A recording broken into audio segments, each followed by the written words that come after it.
Comme promis, Karim Yayaoui nous a rejoint sur ce plateau. Bonsoir Karim. Bonsoir Myriam. Alors, on en parlait tout à l'heure avec Myriam, la France est en récession et ça fait rire Twitter.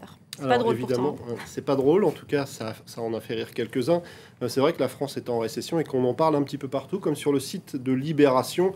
Selon l'INSEE, le PIB a reculé de 0,2% au premier trimestre. Il avait déjà reculé le dernier trimestre de l'année 2012, donc le PIB ne va pas fort. Mais sur les réseaux sociaux, comme c'est le Festival de Cannes, on a décidé de mélanger les deux en quelque sorte et d'imaginer un titre de film qui intégrerait l'idée de récession. Et ça donne par exemple « Il faudrait sauver le soldat Ryan, mais on n'a pas le budget ». C'est un tweet de Mathieu Ouvrier, ou encore celui-ci « L'homme qui devait 3 milliards ». Very Bad Rib, elle est facile mais elle est drôle. Et puis celui-ci, celui de Maudit Maurice qui imagine le silence des agios. Alors ce n'est pas que sur Twitter qu'on a eu cette idée-là, puisque du côté du Canard enchaîné, on retrouve ce titre aujourd'hui, Hollande dans Gatsby le Magnifique. Alors c'est un peu moins glamour que Leonardo DiCaprio, mais ça a fait beaucoup rire. Donc c'est à découvrir dans les pages du Canard enchaîné. En tout cas, cette récession qui inspire certains ne fait pas beaucoup rire le gouvernement. Alors le site du Huffington Post souligne que ça intervient au plus mauvais moment. C'est un symbole désastreux qui s'est abattu ce vendredi sur le gouvernement. Le gouvernement qui se lance dans une opération de dédramatisation. Tout le monde essaye de calmer le jeu, notamment François Hollande qui explique que le problème est plus politique qu'économique. Une façon de dire qu'on peut agir dessus. Du côté du Monde, on a le point de vue de Pierre Moscovici qui lui explique que c'est à cause d'un contexte européen. À l'antipode, il faut aller voir du côté du site Atlantico qui se pose cette question. Le hollandisme des faux-semblants et des semi-réformes est-il en train de contaminer l'Europe? En quelque sorte, le point de vue opposé à celui de Pierre Moscovici. Ce n'est pas l'Europe qui plombe la France, mais c'est la France qui plombe l'Europe. Alors, on continue de parler de François Hollande, qui est à l'affiche au cinéma. Alors, on découvre cette affiche de film, Le Pouvoir, de Patrick Rothman, un documentaire qui a suivi François Hollande pendant 8 mois. L'idée, c'est de suivre pendant cette première année de quinquennat qui a été parfois difficile.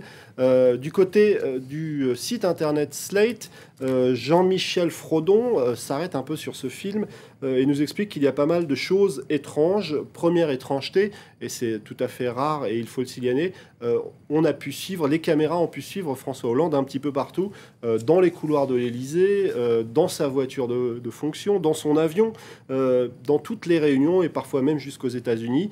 Mais évidemment, on ne voit pas tout.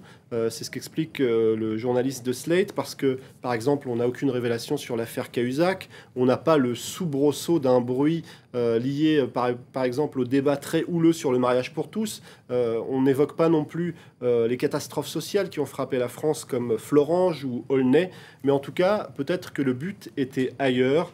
C'est une étude attentive et féconde de l'appareil élyséen, écrit le journaliste Frodon. Alors évidemment, François Hollande joue le premier rôle, il est même filmé avec une certaine bienveillance, mais autre étrangeté, il est à l'antipode du spectaculaire. Le président n'a ni le physique, ni l'éclat, ni la volonté d'être mis en lumière comme une star en quelque sorte.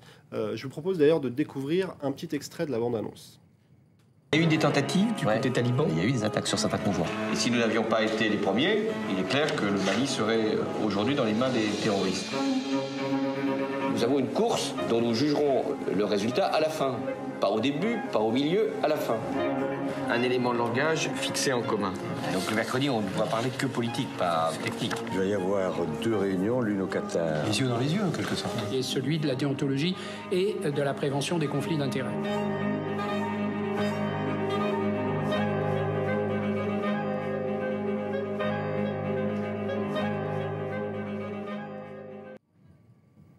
Alors voilà, donc je vous propose aussi de lire un article de Télérama qui souligne quelques éléments qui sont peut-être critiquables parce que ce documentaire est un peu une mosaïque de séquences et jamais on approfondit vraiment les choses. On a l'impression peut-être d'être un peu frustré, mais tout de même c'est des coulisses qu'on n'a pas l'habitude de voir et rien que pour ça, ça vaut peut-être le coup d'y jeter un œil. Et ça sera diffusé quand ?